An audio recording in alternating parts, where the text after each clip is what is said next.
My name is Zach Hoylman, and I'm the Assistant State Climatologist in Montana and a Research Assistant Professor at the University of Montana. And I'm really excited to be here to kick off the Climate and Current Conditions recap for the Pacific Northwest. Drought has been a persistent feature of this landscape starting in early 2020. And while it's been unseasonably cool the last 30 days or so, drought remains and is intensifying in some regions of the Pacific Northwest. Today, we're going to explore these conditions and see how they're contributing to a variety of conditions, including snowpack accumulation and subsequent drought. My presentation today will focus on how conditions we've experienced in the last couple of months compare to historical conditions. Specifically, I'll focus on the last 90 days of precipitation and temperature, the last 30 days of precipitation and temperature, our current snowpack conditions and accumulation, soil moisture anomalies, stream flow drought and surplus conditions, and the ultimate drought conditions across the Pacific Northwest. I'm going to attempt to complete this all in about 10 minutes and then hand it off to Aaron Peters from the National Weather Service for a discussion of our seasonal outlook. So let's start with what we've experienced over the last couple of months, specifically the last 90 days. Here we are looking at conditions from November 23rd, 2024 through February 20th of this year.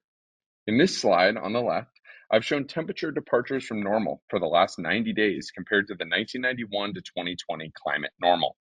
White represents near normal conditions, blues represent cooler than normal conditions, and reds indicate warmer than normal conditions.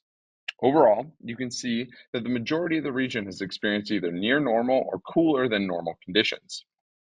There's only a small amount of red in places like southern Idaho that are present on this map. These deviations from normal range from about 1 to 5 degrees below normal, which is considerable over a 90-day averaging period. Notably, portions of western Montana experienced well below normal temperatures. I'm currently in Missoula, and it's been relatively cool winter here. The figure to the right shows anomalies in precipitation for the same time period, the last 90 days. Increasingly brown areas represent below normal precipitation, white areas represent normal precipitation, and green areas represent above normal precipitation. I'll call your attention to the area of brown from northwestern Washington down along the coast into western Oregon. Here, precipitation has been well below normal, with only 50 to 90% of normal over the last 90 days in some regions, though some locations are only slightly below normal. Later in this presentation, we will see how these persistent dry conditions across this region have impacted snow, stream flow, and ultimately drought development. On the other hand, central and eastern Oregon have experienced slightly wetter than normal conditions, with values ranging from 110 to over 200% normal precipitation. As we will see later on, this above normal precipitation has actually ameliorated drought conditions in this region. As we transition to the last 30 days, we see relatively similar conditions, but generally more amplified. Starting with temperatures on the left, you can see the entire domain has experienced below average temperatures ranging from roughly normal, for example, across the southernmost portions of Idaho, to a whopping 16 degrees cooler than average in parts of western and central Montana. Overall, the last 30 days have certainly been much cooler than normal. Shifting to the right once again, precipitation deficits over the last 30 days show drier than normal conditions across the northwest portions of the domain and much wetter than normal conditions in the south and southeast. Large portions of the region only received 25 to 50% of normal precipitation over this 30-day period, especially in Washington, which is indicated by dark brown. Excuse me. There we go. As we will see, these drier than normal conditions are amplifying drought conditions and impacting snowpack accumulation and causing very low flow conditions across streams in the Pacific Northwest. So how have these cool but relatively dry conditions impacted snow accumulation season? On the left, I've shown percent of average snow water equivalent, or SWE, for February 20th across the mountainous regions of the Pacific Northwest. These data are measured using snow pillows at snow telemetry sites across the Rocky Mountains and the Cascades. You can think of snow water equivalent as the amount of water that would exist as a depth if it were to be melted at a specific point. On the right, I'm showing a slightly different estimate of SWE anomalies calculated using a snow model maintained by NOAA called SNODAS. We'll start by looking at the SNOTEL data. The left-hand figure shows the average snow water equivalent for each HUC unit code or HUC 6 watershed. Yellow and orange shading indicates below normal snowpack conditions, green indicates normal conditions, and blue indicates above normal conditions. As you can see, snow accumulation has generally been below normal across the northern portions of the region, above normal in the southwestern portions of the region, and near normal in the southeastern and eastern portions of the region. These conditions generally track the precipitation anomalies we looked at over the last few slides. As we saw, it's certainly been cool enough to accumulate snow. We're just not seeing the precipitation we would hope to see in Washington and western Montana, resulting in below average snowpack conditions. Let's shift to the right-hand figure now and look at the SNODAS dataset. SNODAS model takes an assimilation approach to estimating snowpack dynamics, leveraging both a physical snowpack model as well as observations such as SNOTEL and snow courses to make these estimates. The main difference here compared to SNOTEL is that SNODAS estimates snowpack across the entire basin from low to high elevations, where we see a slightly different picture. SNODAS suggests there is generally well above normal snowpack at low elevations, but agrees with SNOTEL that there's a lack of snowpack at higher elevations. In Missoula, where I am currently located, and across much of the West, we've seen a recent shift to warmer than normal weather, which is triggering some low elevation snow to melt. However, there is still time for more accumulation, especially at high elevations. Aaron's going to touch more on expected future conditions in a few minutes, so please stick around for that. Soil moisture anomalies across the Pacific Northwest are quite diverse and spatially variable, according to several soil moisture models, although here I'm going to focus on one in particular. In this slide, I've shown NASA's Short-Term Prediction Research and Transition Center, also known as SPORT, modeled soil moisture percentiles for February 20th. Red colors represent below average conditions, while blue colors represent above average conditions. As you can see, soil moisture is generally below average in western Montana and along the eastern front of the Cascades. However, despite the below average precipitation along the West Washington coast, the SPORT model suggests wetter than normal soil moisture conditions in this region. Consistent with the above average precipitation, soil moisture is predicted to be well above normal across most of Oregon. There is some concern about that this below average soil moisture and snowpack in eastern portions of the region, for example in northwest Montana, may impact streamflow runoff in the coming months and enforce streamflow drought that's been occurring in this region. We will take a look at current streamflow conditions in the next slide. Looking directly at current streamflow conditions now, here's a map of USGS stream gauges and flow rankings across the Pacific Northwest for the past 28 days on average on the left and the current daily flow on the right. Across the gauge network, blue symbols indicate greater than 90th percentile flows for this time period, or well above average stream flow. Light blue is between the 75th and 90th percentiles. Green is in the 25th to 75th percentiles, or near normal. Orange is in the 10th to 25th percentile, and red is below the 10th percentile, or well below average. Starting with the 28-day average flow statistics on the left, the majority of the gauges across Washington, Western Oregon, and Western Montana are recording below to well below average stream flow. In Montana, this is a continuation of extreme streamflow droughts that we've been seeing over the last year, especially in the Blackfoot and Clarkfoot basins, which are important tributaries to the Columbia. This reflects long-term drought impacts on groundwater and recent precipitation anomalies. On the right, you can see the daily streamflow conditions suggest that there has been some improvement in the west, but streamflow drought remains in western Montana. Summing all these observations up, let's take a look at this week's drought monitor updated by Brian Fuchs at the National Drought Mitigation Center. As you can see, drought continues to be a persistent feature of the Pacific Northwest landscape, despite cooler than average conditions over the last several weeks. Low stream flow, dry soils, and precipitation deficits that last between 1 to 24 months and even longer have produced widespread regions of moderate or D1 and severe or D2 drought conditions in Washington, Idaho, and Montana.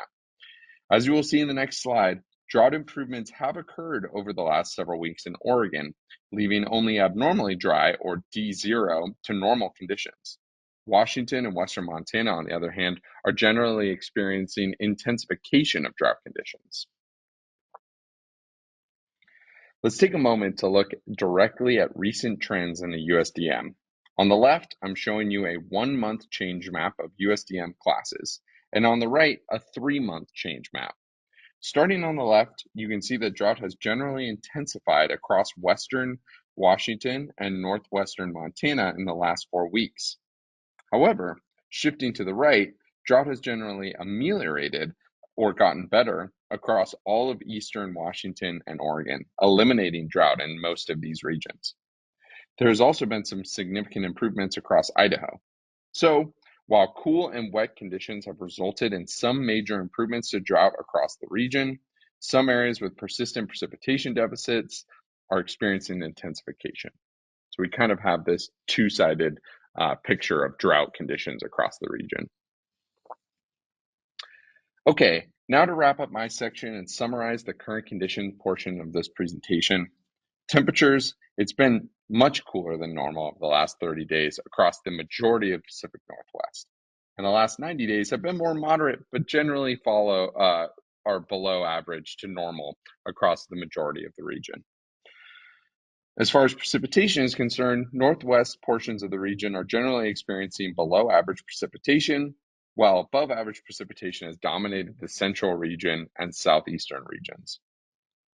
These conditions and recent deficits are contributing to diverse soil moisture anomalies across the landscape, exceptionally low stream flow, especially along the Washington-Oregon Cascades in western Montana. Although, as we saw, some of these conditions are currently improving, especially in Washington and Oregon. Snowpack accumulation that generally follows the precipitation patterns. There's lacking snowpack in upper elevations in the northwest, while there's above average in southwest portions of the domain. And while current snowpack is a mosaic of below average to well above average, there's still more time for accumulation, especially in the regions farther to the north. Aaron is going to discuss the future conditions outlook next, which could give us some insight into what we might expect going forward. We'll keep a close eye on how these future conditions impact snowpack, especially at those mid to low elevations, and continue to hope for more snow. With that, I would like to say thank you and pass it over to Aaron Peters from the National Weather Service. Thank you, Zach.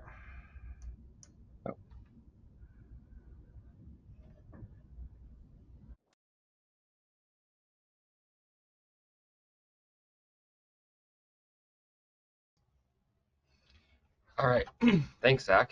Hello, everybody. Thanks for joining us. As both Zach and Jason mentioned, I'm Aaron Peters.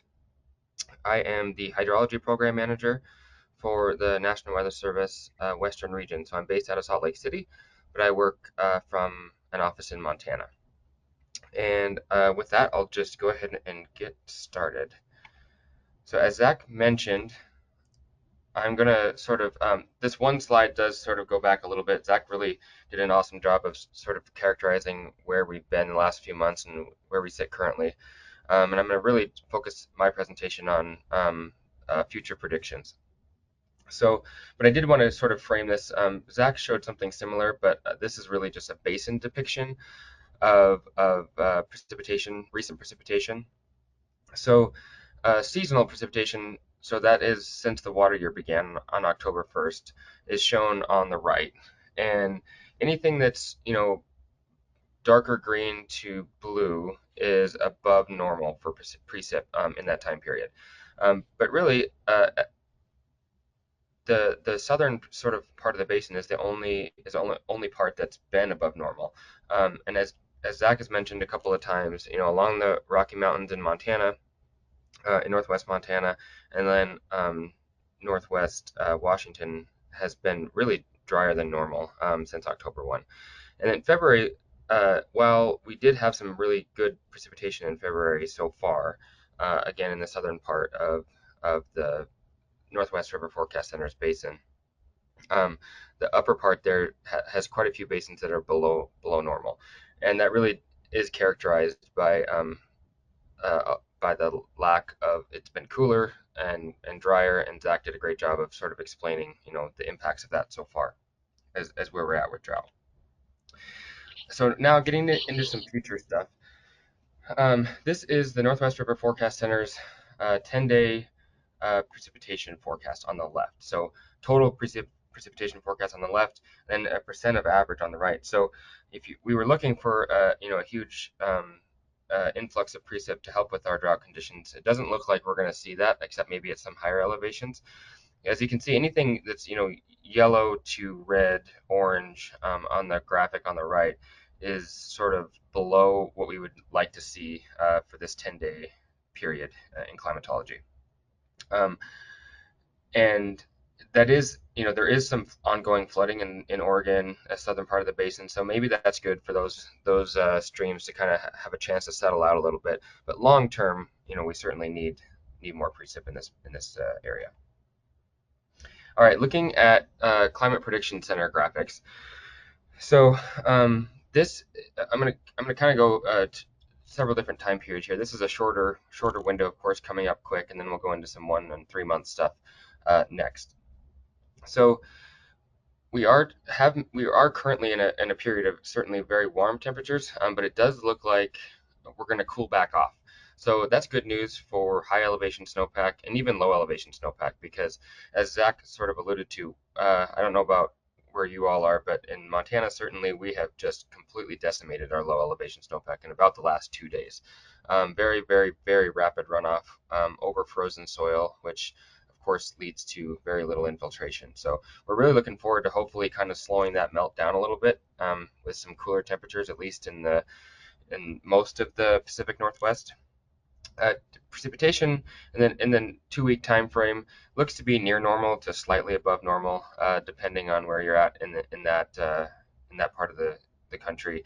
But really, even the above normal stuff is really sort of the first category, 33 to 40% chance of above normal, and that really also means that there's a 60 to 70% chance that we could be near or below normal. So not a strong signal either way, but it does look like we are making a transition again once from the warmer period back into a cooler one.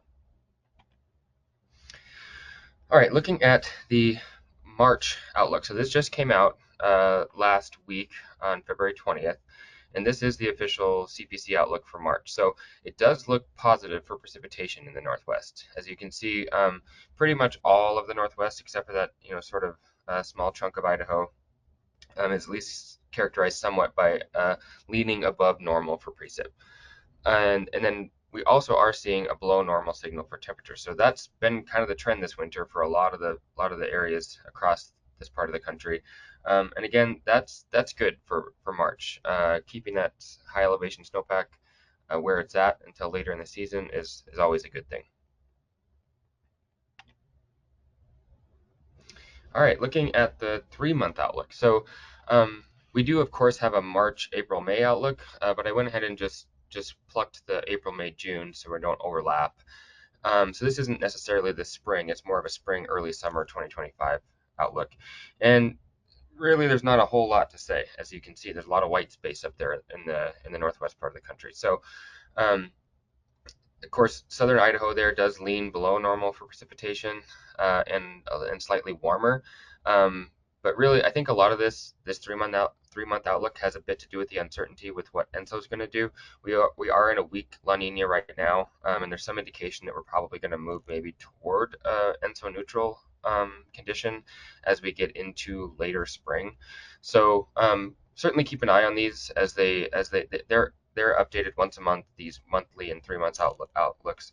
So kind of keep an eye, come the end of March and see where we're at.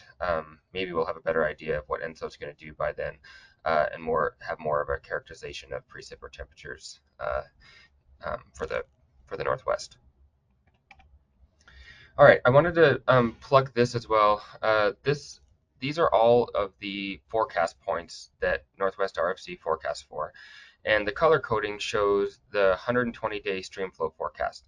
So really, you can kind of see that a lot of these forecasts are characterized by where it's been wetter, where it's been drier. So anything that's below normal is sort of on the northern end of the basin, along the northern Cascades, along the northern Rocky Mountains, northwest Montana, and then kind of southern central Idaho and Oregon.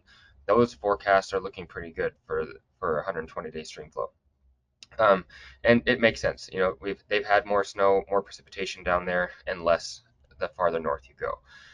So nothing too surprising here, but it just does show you that we could certainly use that above normal precip in March. And hopefully that verifies in the forecast. All right, looking at drought. Zach showed you the current conditions for the drought monitor in the region, and this just shows sort of the anticipation of what could happen with the drought given the climate outlooks that I just showed you. So it is looking somewhat likely that maybe Washington will eliminate their drought. I think that's probably a lot to do with the above normal precipitation signal in March. And so we'll kind of, again, stay tuned with that. But the drought is pretty recent there in Washington, and therefore could probably be pretty easily resolved if we get some decent moisture. The drought in Montana and Idaho there has been longer persisting, and so we'll certainly take a little bit longer to resolve. We may see some improvement in the extreme northwest part of the state, but those longer term drought areas are certainly going to take a while and may persist, through the spring. This outlook, as you can see in the graphic, is valid through the end of May. So these are, again, these monthly ones are issued, or these seasonal ones are issued once a month, and so keep checking those.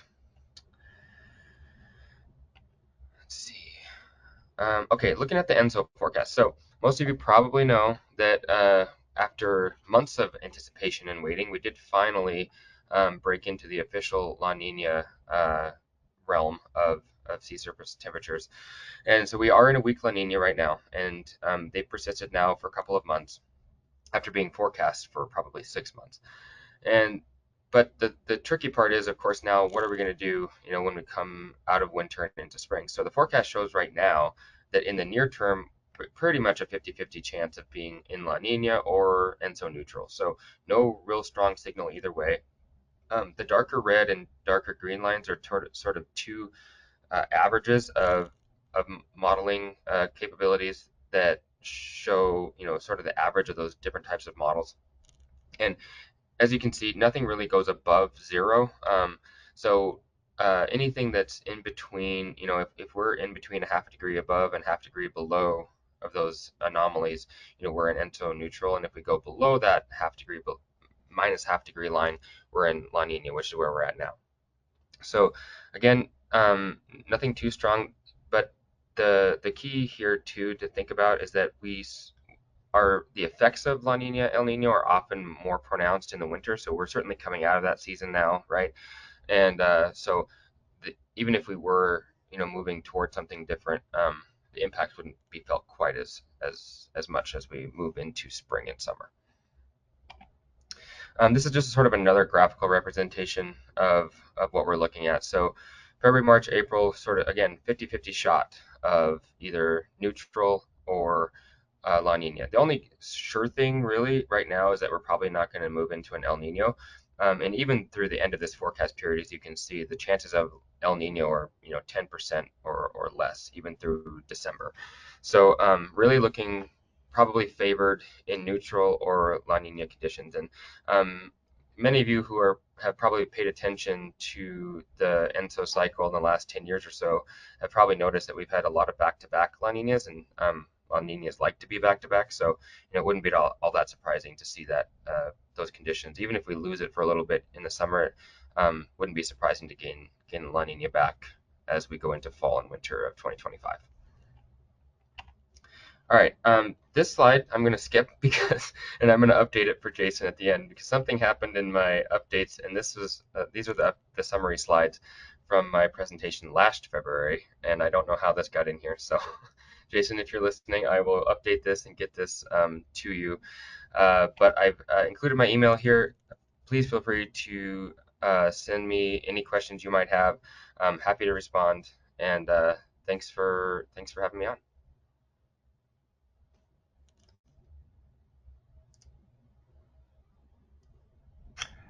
Thank you, Aaron, for your presentation there. Now we will transition over to Francis with the USGS.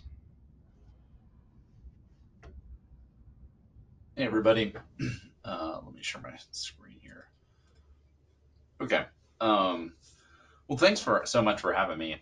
Today, I'm going to talk a little bit about cascading natural hazards and go from kind of the weather side over to what happens when that weather hits topography. So I'm going to start by talking about wildfire changes.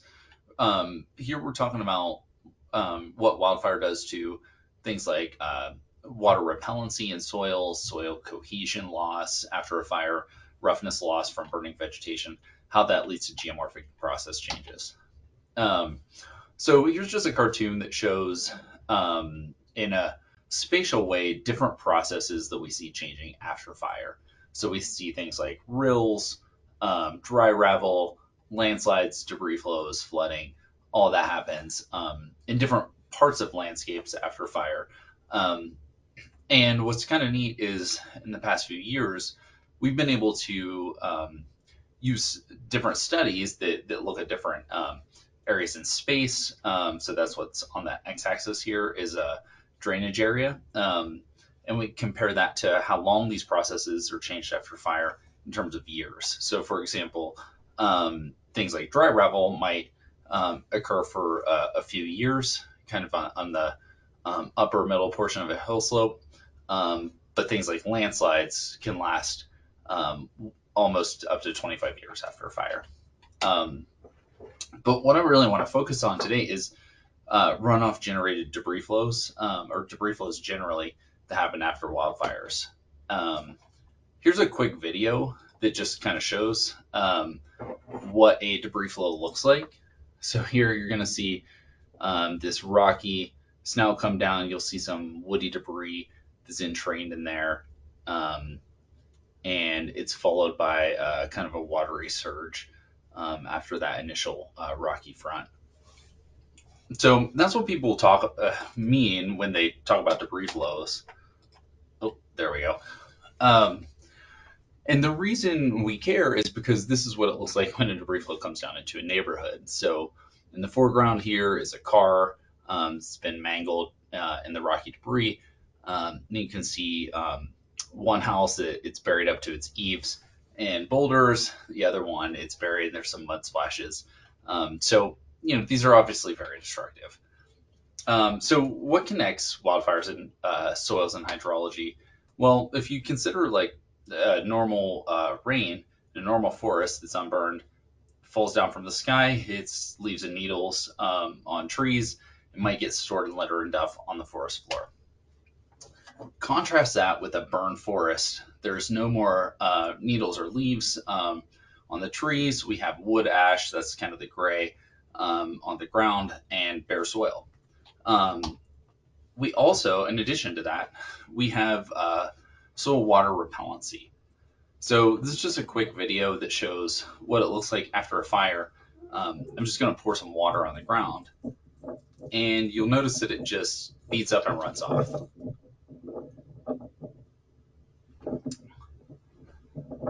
One more time. So you can imagine, during a rainstorm, that's going to create a lot of runoff because it's really not infiltrating. Another common thing that happens is that when you burn soil, all the things that make that soil cohesive kind of go away. So fungi, bacteria, even clays that make soils cohesive, those can be destroyed in fire. And so you can see just my colleagues just like barely run his hands over the soil surface, and the soil is really loose. It's lacks cohesion.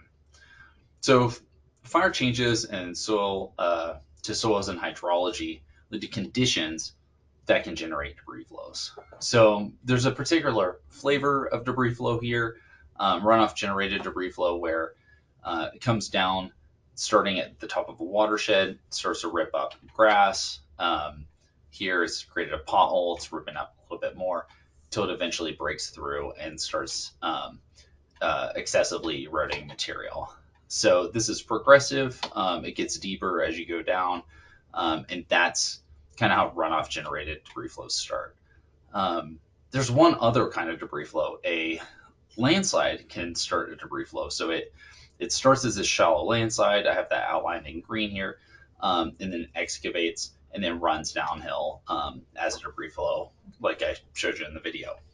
So those are two different flavors. The landslide one typically happens many years after a fire, so 3 or more years after a fire typically, whereas runoff generated happens usually in years 1 or 2. Here's a picture, though, from the Pacific Northwest. This is the Columbia River Gorge. This is a wildfire area called the Eagle Creek Fire. It burned in 2017, and we saw debris flows there in 2021 and 2022. And this debris flow fan here is burying an interchange. There's a road under there, and unfortunately, there was a fatality due to this debris flow. So one of the things we've learned from studying debris flows in the Pacific Northwest is that while the Pacific Northwest is definitely landslide country, it takes less rain to trigger these debris flows. So for example, there's kind of 3 storms shown here. The ones in 1996 had a total storm rainfall of well above 18 inches of rain, and that caused massive debris flows throughout the region. But in this burned area in Eagle Creek, we had less than 12 inches in 2021, and then just a little over 12 in 2022. They caused similar debris flows. So you need a little less rain to cause debris flows in these burn areas in the Northwest. So the reason why we care about why these start is because we use a likelihood model to estimate where runoff generated debris flows occur. So this is a logistic regression equation, but the main thing to think about here is what goes into it. We may basically look at how burned an area is and how steep it is. So we have this terrain factor. It's just the proportion of upslope area with moderate to high burn severity and with a slope greater than 23 degrees. We look at fire severity, and for that we use a satellite product called the difference normalized burn ratio, or DNBR. We also consider soil properties, so this is a erodibility factor from the soil survey, and then of course the amount of rainfall. And one of the things we do with this is we can rearrange this equation to come up with a rainfall threshold. So if we say, hey, we're interested in what it takes, if we assume a likelihood of 50% to cause a debris flow for the first year after fire, how much rain would it take? And we can back out a rainfall threshold. We bump that up to about 75% in the second year after fire to come up with this threshold. So using that kind of threshold, we can then monitor rain gauges throughout the country. So here's a dashboard we're developing. And when they go over that threshold, they turn blue. So the symbol turns blue, and we can look at one of those blue stations and see plots here of what might have happened. So here's an example plot. Times on the x-axis, rainfall intensity is on the y-axis, and these different dashed lines represent rainfall thresholds from our model. So I'm just keeping it short today, but just to wrap up, wildfire can result in increased erosion and water runoff. On the east side of the Cascades, we do see more of these runoff generated debris flows than the landslide generated ones. West of the Cascades, it's a little complicated. We see more of a kind of 50-50 mix between the runoff and landslide generated debris flows. And for the landslide generated debris flows, there's typically a delay after fire. So I'll go ahead and stop there, and yeah, we can keep moving. Thanks, Jason.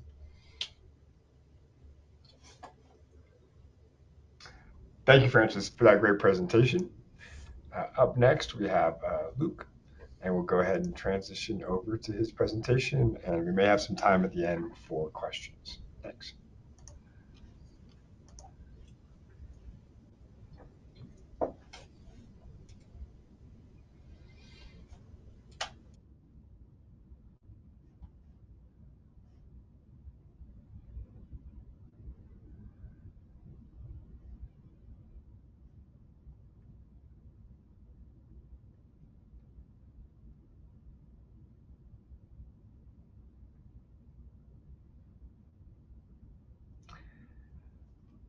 Luke, we can see your presentation.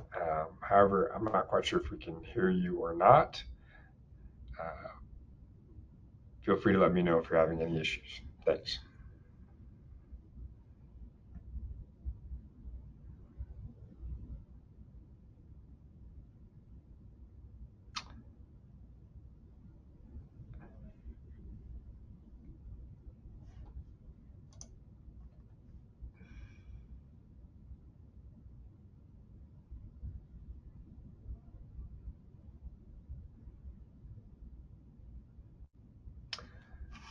Luke, I'm still unable to hear you on my end.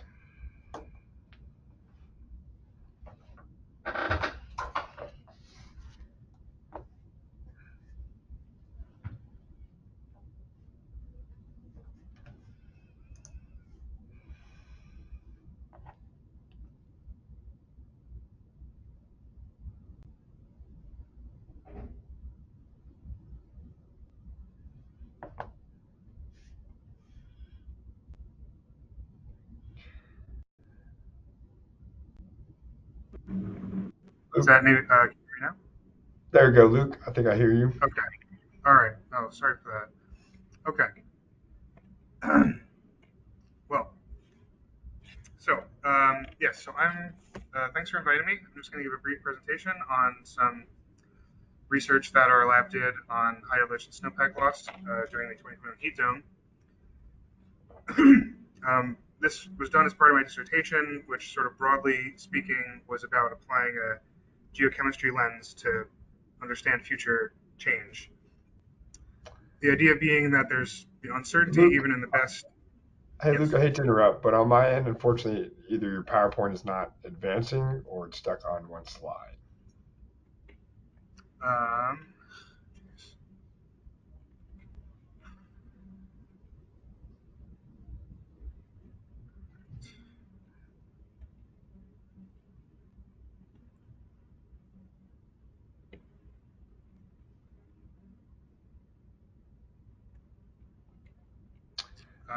that Unfortunately, we don't see it in presentation mode.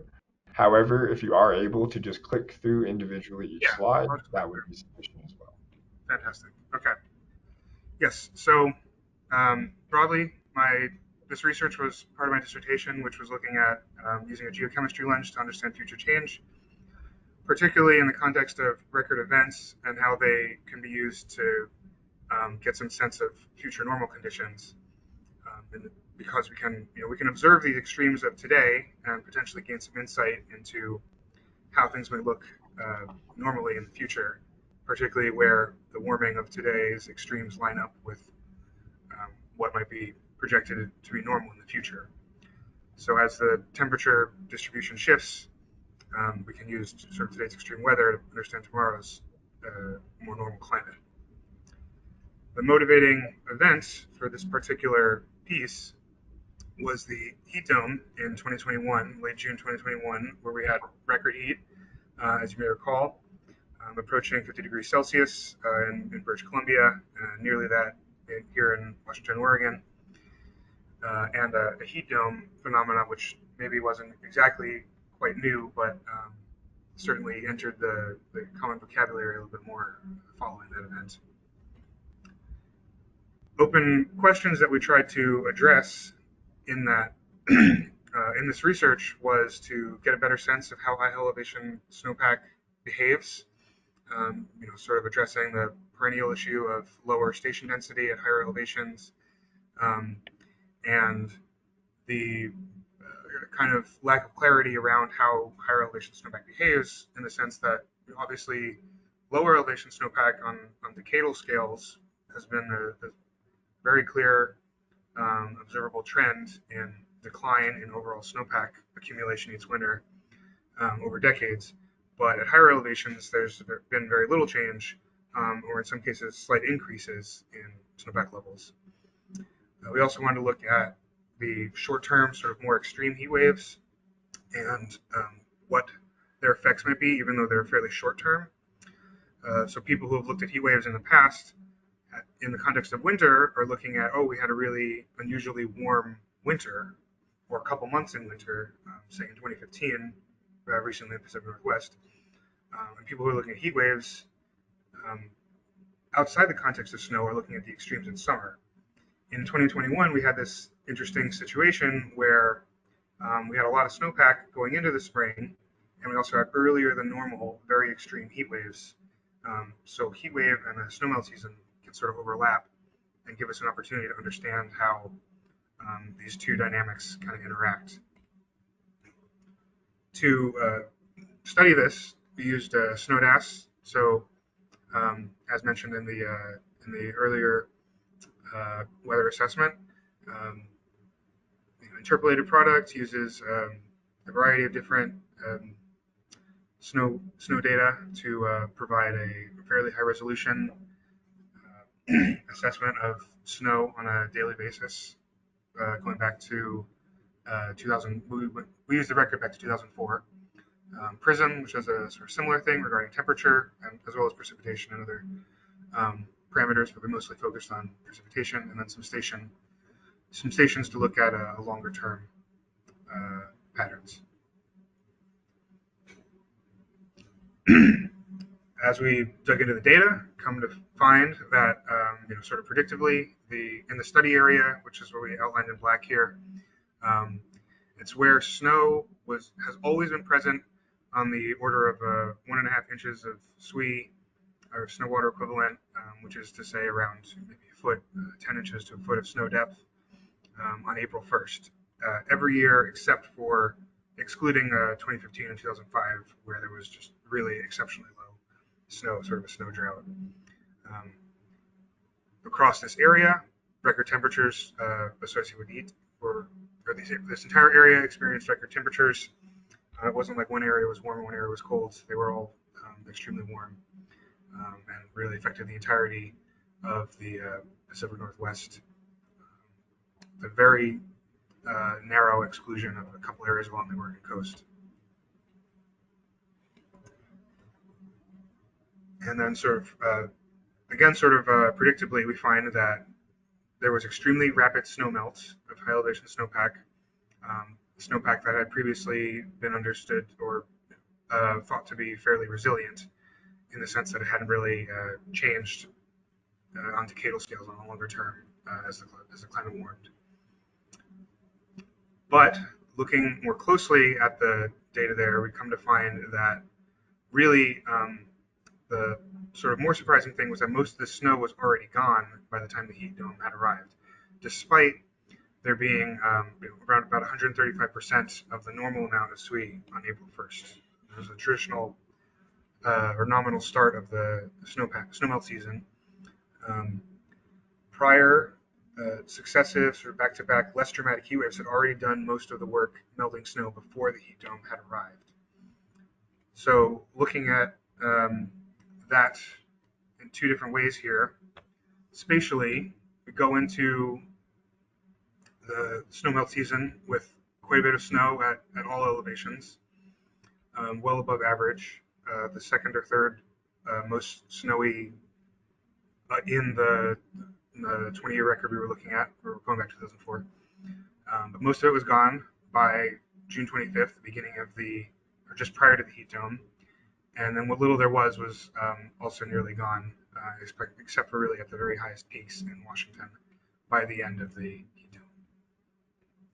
Looking at it in a time series way, if we were to average the snowpack over the entire sort of higher elevation persistent snow zone.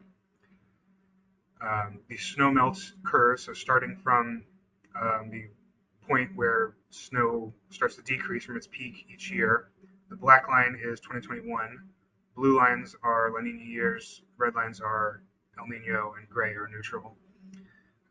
Generally, La Nina years start melting a little bit later and then melt fairly steeply. And that was really the case in 2021, where we had this sort of stop and start thing where these heat waves, which are these highlighted in these with these gray bars, represent where daily temperatures went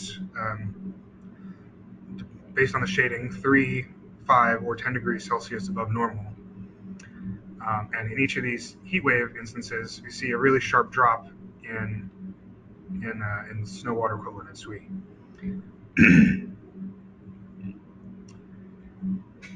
Modeling that on just sort of a basic mechanics way, two different ways here. So in absolute terms on the left and relative terms on the right, basically as the average temperature warms, the daily rate of SWE change gets more and more extreme to a potentially extreme sort of nonlinear level in the very warmest days.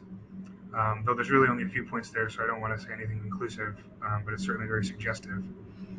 And then on the right, in a relative way, so as the relative anomaly, so 5 degrees, 3 degrees, 10 degrees, whatever above normal on the x-axis, causes a consistent or linear change in the percent change in daily SWE loss. And this is for basically every day in the period we looked at. So from 2004 to 2021, the snowmelt season. And then come to find that these heat waves that did most of the work melting snow in 2021 are increasing.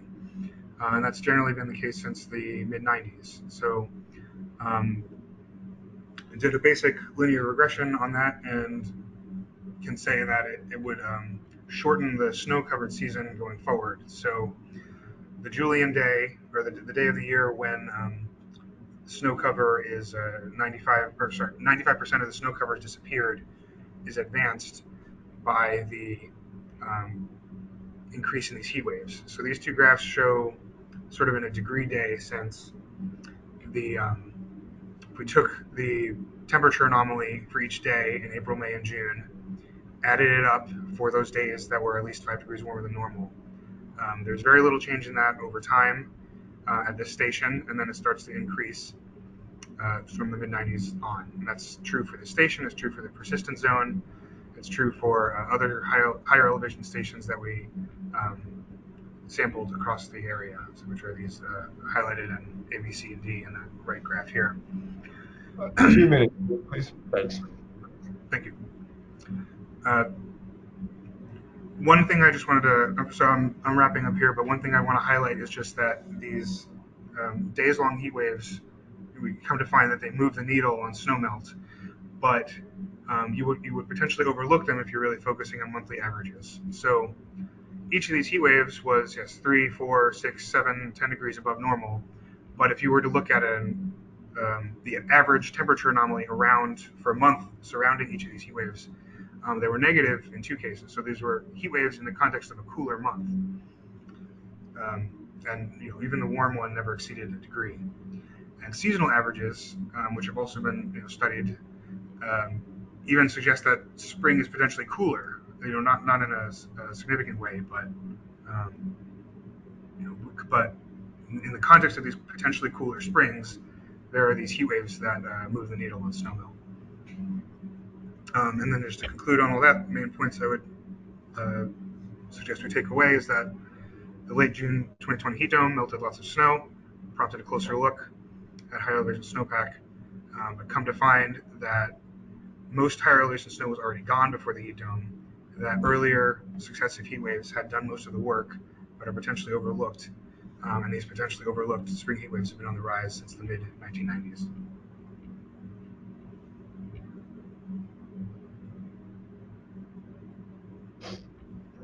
Awesome. Luke, thank you for that Yes. presentation there.